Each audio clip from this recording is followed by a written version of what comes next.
आसनसोल नगर निगम सुचारू रूप से चले और इसे चलाने के लिए कितने खर्च करने हैं, नगर निगम के अंतर्गत आने वाले प्रतिष्ठानों से कितनी आय प्राप्त करनी है, कहां रियायत देनी है और कहां कर बढ़ाना है, इन सभी मुद्दों पर बोर्ड के सदस्य नगर निगम के सभी वार्डों के पार्षदों एवं निगम के अधिकारियों के साथ बैठक कर चर्चा करते हैं। पिछले बोर्ड में कई ऐसे मुद्दे रहे जिस पर कांग्रेस पार्षद गुलाम सरवर मुखर हुए और दुर्नीतियों की आशंका जताते हुए उसके खिलाफ आवाज उठाई और कहीं न कहीं उनके द्वारा उठाए गए मुद्दों पर उनकी आवाज का असर भी देखा गया। आने वाले 30 अगस्त को आसनसोल नगर निगम के बोर्ड की मीटिंग होने वाली है।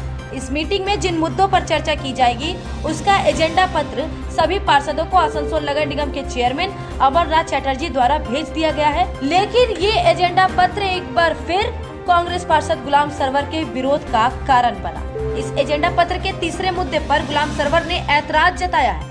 उनका कहना है कि एजेंडा के तीसरे मुद्दे के अनुसार कोरोना काल के समय व्यापार में नुकसान होने के कारण रानीगंज स्थित जायका रेस्टोरेंट को नगर निगम द्वारा किराए की रकम में छूट दी जाएगी, जिसके खिलाफ विरोध जताते हुए गुलाम सरवर ने शुक्रवार को नगर निगम के चेयरमैन सहित मेयर विधान उपाध्याय और निगम आयुक्त राहुल मजूमदार को पत्र लिखा है। उनका कहना है कि आसनसोल नगर निगम के द्वारा आसनसोल, कुल्टी, रानीगंज में कई ऐसी दुकानें बनाई गई हैं जिसे किराए पर दिया गया है। कोरोना काल में ये सभी दुकानें बंद थी, सभी का व्यापार ठप चल रहा था, तो केवल रानीगंज के जायका रेस्टोरेंट को ही किराए में रियायत क्यों दी जा रही है?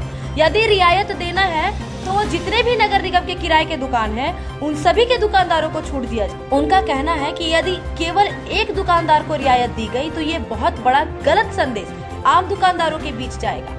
इसलिए उन्होंने इस एक तरफा फैसले के मुद्दे पर विरोध जताया है और 30 अगस्त को होने वाले बोर्ड मीटिंग में भी वे इस मुद्दे को उठाने वाले हैं। उस एजेंडे में देखा जा रहा है कि 3 नंबर पॉइंट पे दे रहे हैं कि कोविड के कारण जायका रेस्टोरेंट रानीगंज को हम रेंट में रिलीफ देंगे। तो हमने आज कॉरपोरेशन के मेयर साहब, कमिश्नर, सेक्रेटरी को एक लेटर दिया है कि कोविड के कारण तो बहुत सारे लोगों का दुकान बंद था, मैरिज हॉल बंद था, बिजनेस बंद था और कॉरपोरेशन का बहुत सारा रेंट पे दुकान चलता है। आसनसोल में है, उल्टी में है, रानीगंज में है, XYZ कॉरपोरेशन एरिया में बहुत सारे इलाके में। तो क्या वजह है कि हम लोग सिर्फ जायका को ही ये रिलीफ देंगे और देने का वजह क्या बना और कितना देंगे? तो हम लोग ये एतराज दर्ज कराया है कि अगर देना ही है तो फिर उन तमाम लोगों को दिया जाए जो लोग कॉरपोरेशन से रिलेटेड हैं। आपके तमाम बिजनेसमैन को देना चाहिए, क्योंकि उस दरमियान, कोविड के दरमियान बहुत सारे दुकानात बंद थे, उनको भी टैक्स में रिलीफ देना चाहिए। तो इस तरह से हम लोगों ने एहतजाज दर्ज कराया है कि इस तरह का किसी एक के साथ एक को फायदा पहुंचाने के लिए ऐसा कोई काम कॉरपोरेशन न करे जिससे किसी एक को फायदा हो और बाकी तमाम लोग मुंह तकते रह जाए।